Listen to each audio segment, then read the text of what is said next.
only see the symptoms of it in terms of refugees and terrorist organizations, but such is the consequence of international inaction. The United Nations has acknowledged these breaches. It has passed a resolution saying there must be immediate stopping of the killing of civilians, but nothing has been done to implement it. Ladies and gentlemen, Syrians say humanity is dead, but having seen the beautiful responses of people around Europe, I say it's well and truly alive. What appears to be dead is courageous political leadership.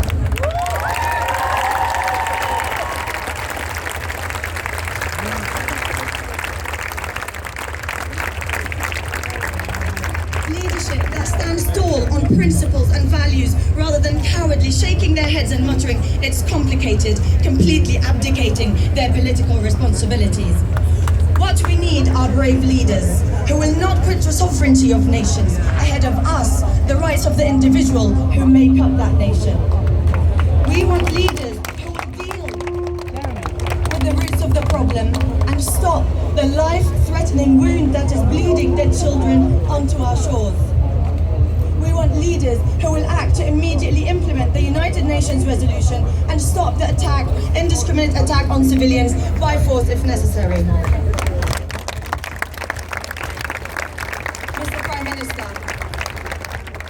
Mr. Prime Minister, Syria will go down in the history books as the worst catastrophe of the century, and you, as the man who led the British government to bury its head in the sand over it.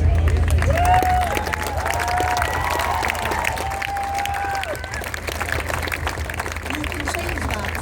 You must change that. You must face this crisis head on. You must act to protect innocent civilians now.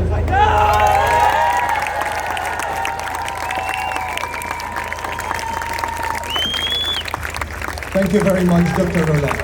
Our next speaker is a priest in charge at St. Mary's, Newington in South London. He's well known for his Saturday column in The Guardian, where he has defended refugees and strongly criticized UK policies. Please join me welcoming Giles Fraser.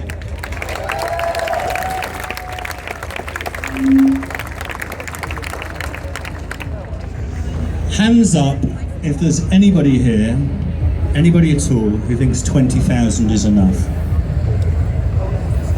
I can't see a single bloody hand. Is 20,000 enough? No! Is 20,000 enough? No! It's not even nearly enough. About 18 months ago, I was at a service in the church behind me. A memorial service for the late great Tony Benn. And Tony Benn once told this story. He said, you know, there's thousands of, can't do the accent, there's thousands of people who come into this country every day. They don't have passports, they don't have documentation, and they're a drain on the state. And do you know what they're called? Babies. And do you know what's significant about that funny little story? Is that it reminds me of the fact that this maroon document that I have in my possession, which allows me to travel the globe and to get stamps in my passport and to come from Calais to here in about an hour and a half, is not as important as our common humanity. It is our common humanity that counts, and 20,000 people is a slur on our common humanity.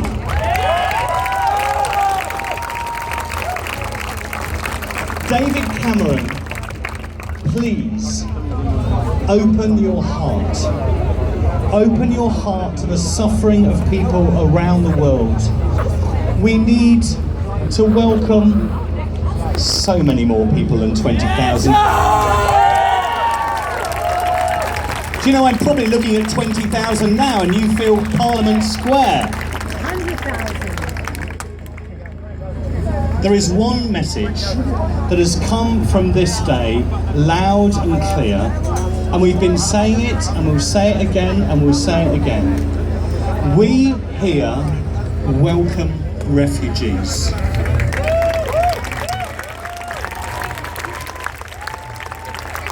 Do you know what? When I was a kid, people used to talk about stranger danger. That you're frightened of strangers, and that you need walls and armies to protect you. The thing that protects us most, if we're able to say who are people to different to us, welcome. Welcome, welcome. Bombs don't protect us, walls don't protect us. Care and love and common humanity protects us. And we have to say,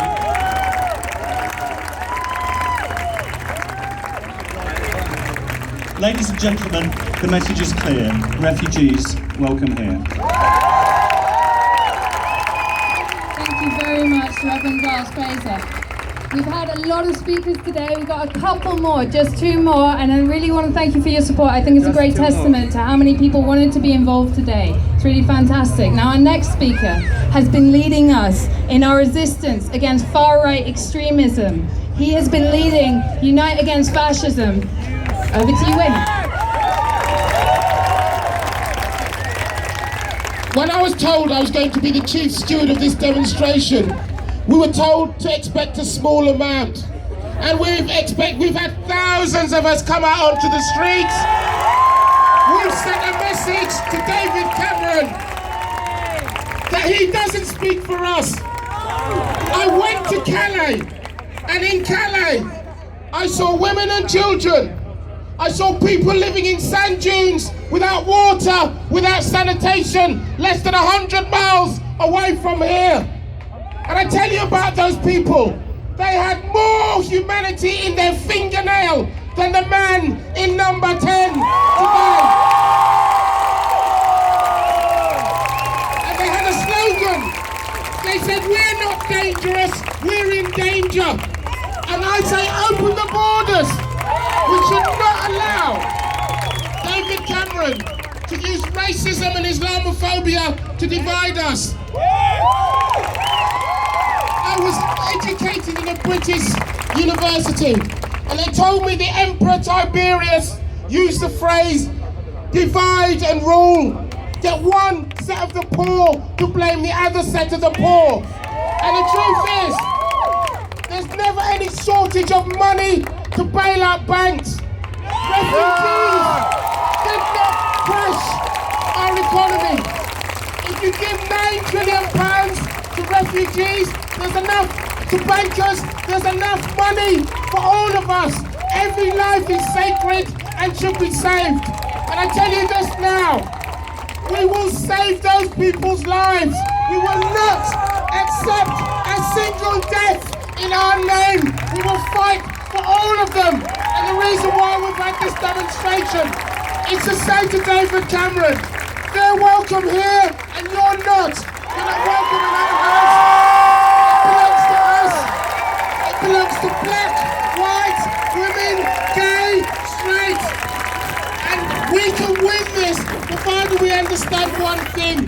There are many, many more of a tiny group of greedy, elite people full of hatred who don't care about us. We have to come together and say that refugees are welcome here.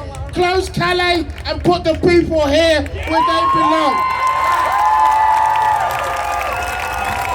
I want to announce the rally on the 21st. This is the beginning of the first step. At Hamilton House, the NUT has said that if David Cameron doesn't fulfill our pledges, we should call a rally and organise across the whole country and make sure he does. The 21st of September, 6 p.m. Come and join us. We can win. Thank you. We're on to our very last speaker. This woman was the lead in advising the government on the resettlement of Bosnians and Kosovans during the Balkan War. So she knows something about what we should be doing for Syrians right now. She's also, some of the time, the director of the UK faction of Amnesty International, and she's here to close this demonstration. Thank you very much, Kate Allen.